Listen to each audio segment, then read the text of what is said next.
I am absolutely thrilled you're here with us today. We are about to embark on a really fascinating investigation into some of the web's most infamous legends.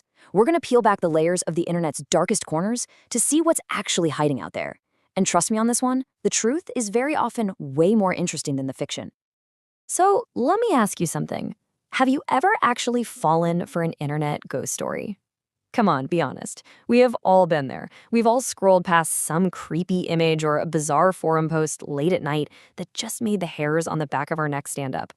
But before we start breaking down the deep psychology behind why these things go viral, we really need to look at how these stories are built from the ground up.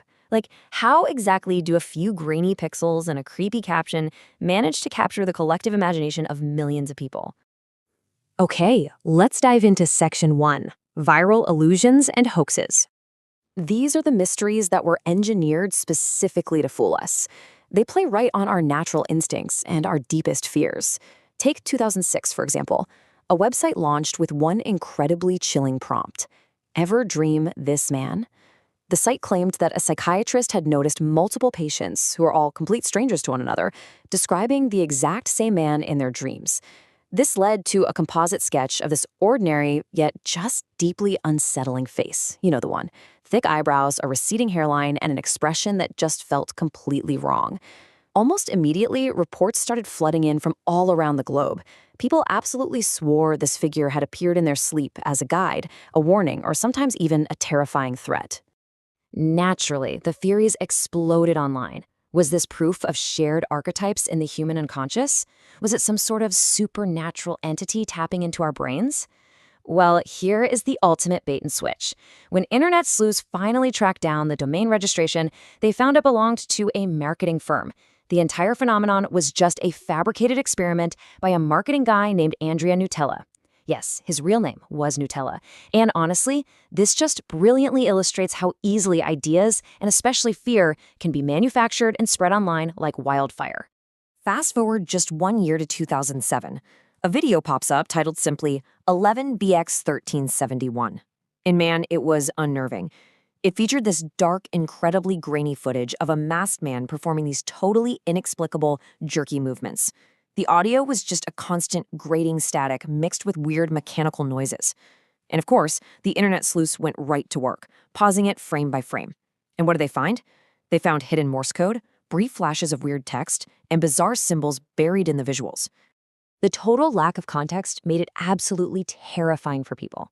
Viewers speculated they were watching real crime footage, or maybe the documentation of some dark, sinister experiment. But the reality? It was literally a simple art project. Just an art project. It's a pretty sharp pivot, right? The creator just threw together some creepy elements, and the internet's imagination totally took over, turning this abstract, artsy video into something deeply sinister. But pretty soon, people realized they didn't even need to wait for art projects to get spooked. They could just start writing the scares themselves. Which brings us to Section 2, the creepypasta phenomenon. This marks a huge shift into an era of collaborative fiction. This is where online communities started actively suspending their disbelief, really just for the thrill of a good scare.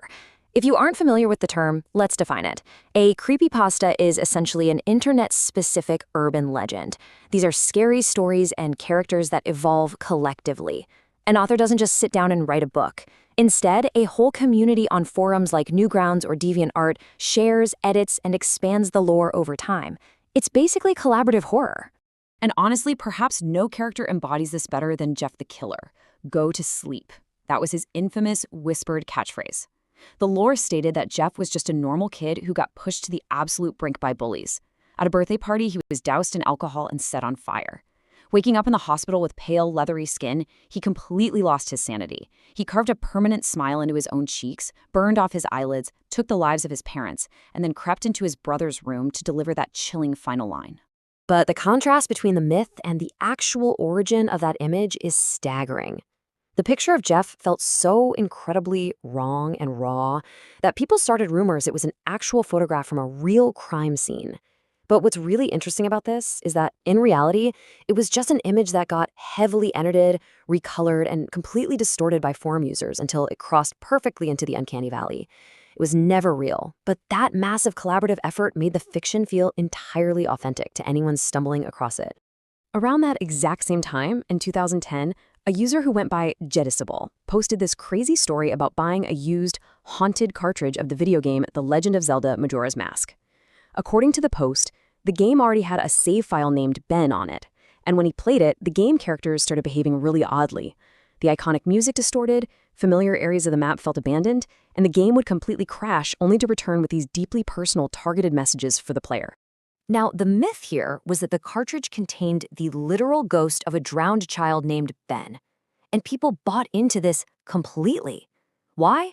Well, because the creator, Alexander D. Hall, used carefully edited videos with modified game files and highly planned glitches. And he did a staggered release. He dropped these videos over time, pacing the story out in a way that made the haunting feel like it was unfolding in real time right in front of us. It is genuinely brilliant storytelling, but as you'll see, things aren't always just harmless fun and games. Section 3. When reality blurs. We really need to look at what happens when real human struggles get twisted into paranormal entertainment. Back in 2012, a 4chan user stumbled upon the incredibly eerie Facebook profile of someone named Ori Chef, and it was a super unsettling discovery. Her friends list was filled with dozens of accounts using the exact same profile picture under totally different names. She was constantly leaving these strange comments about wanting to be cremated before her husband. She even posted that a deceased woman named Daphne, who had gotten plastic surgery and tragically taken her own life, was now haunting her dreams. So, of course, the internet immediately decided this was a woman being tormented by a supernatural entity. But the actual truth was remarkably mundane. She later admitted she literally just made all those dummy accounts to get extra lives and bonuses in Facebook games. But once she noticed the internet's weird obsession with her profile, she just leaned into it. She kept posting cryptic stuff just to maintain her newfound online popularity. So it was harmless trolling in the end, but it really showed how desperate the internet is for a good ghost story. But the case of Chip Chan was far less harmless. Chip Chan was a woman who claimed she was implanted with a tracking device called a fairy chip back in 1999 by a corrupt police officer she referred to simply as B. She lived her entire life under the constant gaze of multiple webcams. She streamed her life 24/7, claiming she needed to document absolutely everything to protect herself from this officer. She would hold up strange, desperate signs in her windows for the cameras, and paranormal forums and 4chan were just utterly captivated by this terrifying conspiracy. The internet spun these massive, sprawling myths of an unseen mind control conspiracy. But as investigators looked closer and closer, they found absolutely no evidence of implants or corrupt officers anywhere. So the crucial point here is this: there was no hidden conspiracy at all. The reality was just a woman struggling with severe, untreated mental illness. It's a really sobering reminder of how online communities can sometimes blur the lines, exploiting real human suffering by treating it like it's just an interactive thriller for our entertainment. Moving on to Section 4, the enduring enigmas.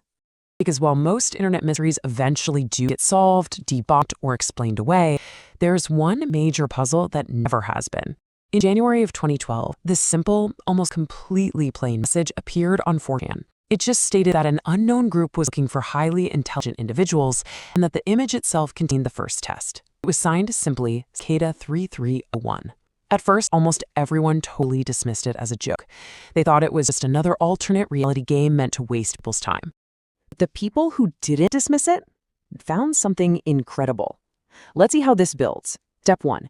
They discovered deeply encrypted layers and ancient ciphers hidden right inside the digital image file itself. Step 2. Solving that led to obscure literature, hidden websites on the dark web, and complex mathematical tests. And then, step 3, and this is where it blew everyone's minds. The digital clues eventually spat out real-world GPS coordinates. Physical posters bearing the cicada symbol suddenly started appearing on telephone poles and brick walls in 14 different locations all across the globe. This was absolutely no longer just an internet game. The sheer scale of the operation was staggering, and that led to some incredibly wild theories. Was it secret intelligence recruitment by the CIA or maybe MI6? Was it some elite private organization out there testing global cryptographers? Or was it just an underground hacker group's initiation challenge? Well, to this very day, no confirmed group has ever taken responsibility, no verified purpose was ever revealed, and no one has ever publicly claimed to have completed the final challenge. It remains the ultimate unsolved puzzle of the digital age. And finally, Section 5, Why We Believe. Let's bring all these incredible threads together to try and understand our collective fascination with the unknown. If we trace this timeline, starting from the brilliant marketing ploy of this man in 2006 to the creepy art project of 11 by 1371 in 2007, running through the collaborative fiction of Ben Drowned in 2010, all the way to the genuinely unexplained Cicada 3301 in 2012, we start to clearly see a pattern. Whether it's a corporate experiment, a tragic reality, or just brilliant digital fiction, human beings are hardwired to want to solve the puzzle.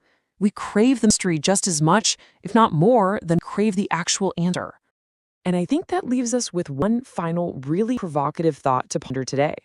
With billions of connected devices, endless underground forums, and vast amounts of dark data circulating around us right now, what remains hidden in fragments and unanswered questions, waiting right this second to become the internet's next enduring enigma?